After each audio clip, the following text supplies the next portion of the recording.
আজি আমাৰ কাৰণে যথেষ্ট ভাল খবৰ যে বিৰোধী দলৰ আগন্তুক উপৰাষ্ট্ৰপতি নিৰ্বাচনৰ বাবে প্ৰাৰ্থী জাষ্টিছ সুদৰ্শন ৰেড্ডী ডাঙৰীয়া আজি অসমলৈ আহিছে আৰু আজি অসমত আহি তেওঁ আমাৰ লোকসভা ৰাজ্যসভাৰ সাংসদসকলৰ লগত মত বিনিময় কৰিছে আৰু আমাৰ স্থানীয় সাংবাদিকসকলকো তেওঁ সম্বোধন কৰিবলৈ এটা সুযোগ লৈছে আৰু খুব গুৰুত্বপূৰ্ণ কথা তেখেতে দাঙি ধৰিছে যে কেনেদৰে আজি আমি সংবিধানটো সুৰক্ষিত ৰাখিব লাগে তেওঁ ভাৰতৰ ভিতৰত কেন্দ্ৰীয় নিৰ্বাচনী আয়োগৰ কেনেদৰে ইতিহাস সৃষ্টি হৈছিল য'ত আমাৰ সংবিধানৰ ড্ৰাফটিং কমিটিৰ ভিতৰত যিখিনি আমাৰ মহান পুৰুষসকল আছিলে তেওঁলোকে সেই সময়ত প্ৰত্যেক ভাৰতীয় নাগৰিকৰ ভোটৰ অধিকাৰৰ বাবে চিন্তা কৰিছিল আৰু কাৰো যে ভোটৰ অধিকাৰ কৰ্তন হ'ব নালাগে এই কথা যে চিন্তা কৰিছিল সেইবোৰ তেওঁলোকে আজি নিজৰ সংবাদমেলত সম্বোধন কৰিলে আজি আমাৰ লগত কংগ্ৰেছৰ সাংসদসকলৰ লগত আমাৰ নিৰ্দলীয় ৰাজ্যসভা সাংসদ আজি মুলা ডাঙৰীয়াও আমাৰ লগত উপস্থিত আছে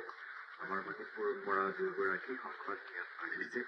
আমাৰ অসমৰ তিনিগৰাকী সাংসদ ইয়াত আছে নাগালেণ্ডৰ আমাৰ সাংসদগৰাকী ইয়াত উপস্থিত হৈছে আৰু আজি এখন মিটিঙৰ পিছত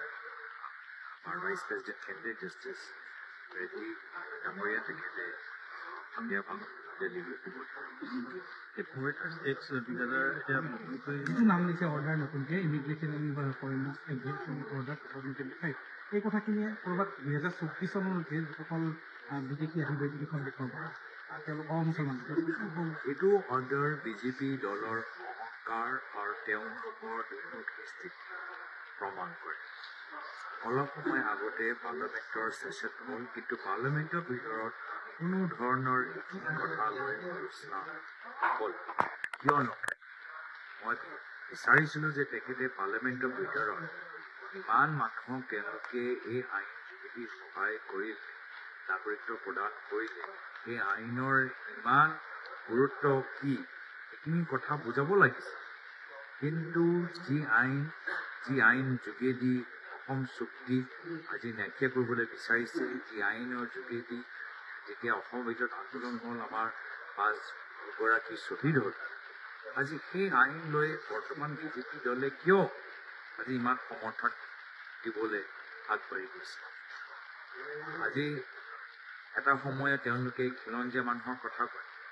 আৰু আনফালে তেওঁলোকে নিজেই আজি এটা অৰ্ডাৰ যোগেদি এই চিটিজেনশ্বিপ এমেণ্ডমেণ্ট এক্টৰ এই যে ডেডলাইন আছে ডেডলাইনটো বঢ়াব লাগিছে মই ভাবোঁ এই ধৰণৰ অহংকাৰ আগন্তুক দিনত তেওঁলোকৰ পতনৰ কাৰণ হ'ব আৰু তেওঁলোকৰ দুৰ্মুখীয়া স্থিতি আজি স্পষ্ট হৈ গৈছে মই ভাবোঁ যে অসমৰ ভিতৰত কোনো ব্যক্তি কোনো ভাষাৰ কোনো ধৰ্ম হওক যিকোনো বৰ্ণ হওক যিকোনো জনগোষ্ঠী যিকোনো জাতি কোনোৱে বিজেপি দলৰ এইটো সিদ্ধান্তক সমৰ্থন নকৰে অসমৰ ভিতৰত অসমীয়া বঙালী মই নাভাবোঁ যে কোনো এজন ব্যক্তি এই আইনটো বা এই সিদ্ধান্তটো সমৰ্থন কৰে সকলোৱে বিৰোধিতা কৰিছোঁ 10 ছেপ্টেম্বৰ আহি আছে আপোনাৰ বিৰুদ্ধে যি SIT গঠন কৰা হৈছিলে SIT প্ৰতিবেদন দিব 10 ছেপ্টেম্বৰ তেওঁলোকে প্ৰশ্নটো তেওঁলোকক সুধিব লাগে যিসকলে 10 ছেপ্টেম্বৰ কৰি থাকে আমাৰ উদ্দেশ্যটো স্পষ্ট যে আমি অসমত গৰু চুৰি বুট চুৰি আৰু মাটি চুৰি আমি ৰোধ কৰিবলৈ বিচাৰোঁ আজি অসমৰ ভিতৰত শাসনত বহি থকা মানুহৰ মাজত গৰু চুৰ বুট চুৰ আৰু মাটি চুৰ লুকাই আছে আমি তেওঁলোকক গাদীৰ পৰা আঁতৰাবলৈ বিচাৰোঁ আমি এইখিনি কাম কৰিবলৈ আগবাঢ়ি গৈছোঁ এই ক্ষেত্ৰত ৰাইজৰ পৰা আমি যথেষ্ট সমৰ্থন লাভ কৰিছোঁ। এইবাৰ আৰু এটা কথা কৈছে যে কনকলতাৰ হত্যাকাৰী ইষ্টসকলৰ নাগৰিক হৈছে আপোনাৰ পৰিয়ালৰ কনকলতাৰ হত্যাকাৰী চাওক, তেওঁলোকে হোৱাটছএপ হিষ্ট্ৰী প্ৰচাৰ কৰিবলৈ বিচাৰে। আজি মানুহে মনত পেলায় যে RSS কাৰ্যালয়ৰ ভিতৰত ভাৰতৰ পতাকা, ভাৰতৰ আমাৰ নেশ্যনেল ফ্লেগ, তেওঁলোকে প্ৰায় 50 বছৰলৈকে তেওঁলোকে নেশ্যনেল ফ্লেগ তেওঁলোকে তাত চেলিউট কৰা নাছিলে RSS কাৰ্যালয়। তো তেওঁলোকৰ যদি ইতিহাস যদি ৰাইজৰ মাজত প্ৰজন্মৰ মাজত আমি আৰু ফাদিল কৰোঁ, প্ৰচলিত কৰোঁ, তো তেওঁলোকৰ পিছত কথা ক'বলৈ সাহসে নাথাকে। তো সেইকাৰণে আমি জানো যে আজি তেওঁলোকৰ স্থিতি দুৰ্বল। মানুহে গম পাই গৈছে যে তেওঁলোকে 10 বছৰৰ ভিতৰত সকলোকে মাটি দিয়া কথা কৈছিল, সকলোৰ ঘৰ বনোৱা কথা কৈছিল, কিন্তু তেওঁলোকে ঘৰ ভাঙিছে,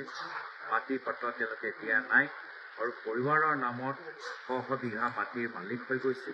ল'ৰা নামত এটা কোম্পানী খুলিছে, ঘৰৰ প্ৰতি মুখ্যমন্ত্ৰী হৈ গৈছে। উন্নয়নৰ ক্ষেত্ৰত ভাৰতৰ শীৰ্ষ 5টা ৰাজ্যৰ ভিতৰত অসমত লৈ যোৱাতকৈ ভাৰতৰ অন্তিম 5টা ৰাজ্যত উন্নয়নৰ ক্ষেত্ৰত অসমখন লৈ গৈছে, আৰু যাৰ ফলত অসমৰ ৰাইজে আগন্তুক দিনত গল্প বিচাৰে। আৰু এটা কথা, ৰাজীৱ ভৱনত আগতে এনেকুৱা আছিলে যে কংগ্ৰেছত ইমান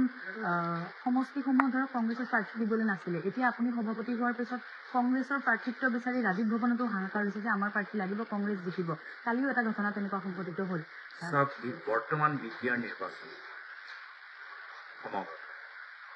আৰু আমি আগতেও কৈছিলোঁ যে বিপিআৰ নিৰ্বাচনৰ ভিতৰত প্ৰতিটো সমষ্টিত প্ৰাৰ্থিত্ব বিচৰা ব্যক্তি কংগ্ৰেছৰ ভিতৰত আছে, আৰু সেইখিনিয়ে কথা সঁচা প্ৰমাণ কৰে। যিদিনা আমি এপ্লিকেশ্যন বিচাৰিছিলোঁ সেইদিনাও গুৱাহাটীৰ ভিতৰত সাংঘাতিক কৃত্ৰিম বানপানী, তথাপিও সেইদিনা প্ৰায় 85 এপ্লিকেশ্যন আমাৰ গুৱাহাটী ৰাজীৱ ভৱনত কৰিলে। মানুহবোৰ কোকৰাঝাৰ, ওদালগুৰি দূৰ দূৰণিৰ পৰা আহে। আহা বিধানসভা কথাৰ বাদেই দিয়ক, বৰ্তমান বিপিআৰ নিৰ্বাচনতো আমি দেখা পালোঁ যে প্ৰত্যেক চিটৰ ভিতৰত আমাৰ পেনেল আছিলে, কিছু ব্যক্তিয়ে পালে, কিছুৱে নাপালে। এইটো আমাৰ নিৰ্বাচনী এটা প্ৰক্ৰিয়া, সকলোৱেতো টিকেট লাভ কৰিব নোৱাৰে। কিন্তু সকলোৱে নিজে অনুভৱ কৰিছে যে বিপিআৰ নিৰ্বাচনতো কংগ্ৰেছৰ স্থিতি আগতকৈ আৰু ভাল, আৰু আগন্তুক দিনত আমাৰ নিৰ্বাচনৰ স্থিতি ভাল হ'ব। এইটো অলপ দিন আগতে আমাৰ ডিব্ৰুগড়ত উজনি অসমত যে আমাৰ কৰ্মী সভা হ'ল, সেইটোৱে প্ৰমাণ কৰি দিছে। আৰু সেইকাৰণে কংগ্ৰেছৰ প্ৰাৰ্থী হ'বলৈ মানুহৰ মাজত এটা ভাল এটা যুঁজ আজি এটা আৰম্ভ হৈছে, এটা প্ৰতিযোগিতা আৰম্ভ হৈছে। তো আমিতো কেতিয়াবা কওঁ যে যাতে বিজেপিৰ লগত এই যুঁজ এখন হ'ব, কিন্তু অলপ মালিকেই কৈছোঁ যে আমাৰ মাজতো কংগ্ৰেছৰ টিকেট ল'বলৈ এতিয়া নিজৰ মাজতো অলপ আমাৰ সৰু ক'ৰবাত যুঁজ এটা লাগি থাকিবলৈ দেখা পাইছোঁ। বিটিআৰত মই কৈছোঁৱেই যে আমাৰ প্ৰাৰ্থী প্ৰতিটো চিটৰ ভিতৰত আমি প্ৰাৰ্থী দিবলৈ সক্ষম হৈছোঁ। আমাৰ বিধায়কসকলে যথেষ্ট কষ্ট কৰিছে। এজন বিধায়কজনক 2টা MCLA চিটৰ দায়িত্ব দিয়া গৈছে। আমিও পৰৱৰ্তী দিনত আমি তাত প্ৰচাৰ কৰিবলৈ আকৌ তাত যামগৈ। আজিৰ তাৰিখত আমি যিদৰে আমাৰ প্ৰস্তুতি আছে, এই প্ৰস্তুতি লৈ মই সন্তুষ্ট, আৰু ইমান এই পৰ্যায়লৈকে যে পাইছোঁ তাৰ বাবে আমাৰ AICCৰ পৰা আমাৰ মণ্ডল কমিটি সকলোকে মই শুভেচ্ছা জ্ঞাপন কৰিছোঁ। এতিয়া সকলোকে অনুৰোধ জনাইছোঁ যে অহা 20 তাৰিখলৈকে বা অহা 22 তাৰিখলৈকে কোনোৱে যে জিৰণি নলয়, আৰু আমি সকলোৱে বিপিআৰ নিৰ্বাচনত দলটোক আৰু শক্তিশালী কৰিম।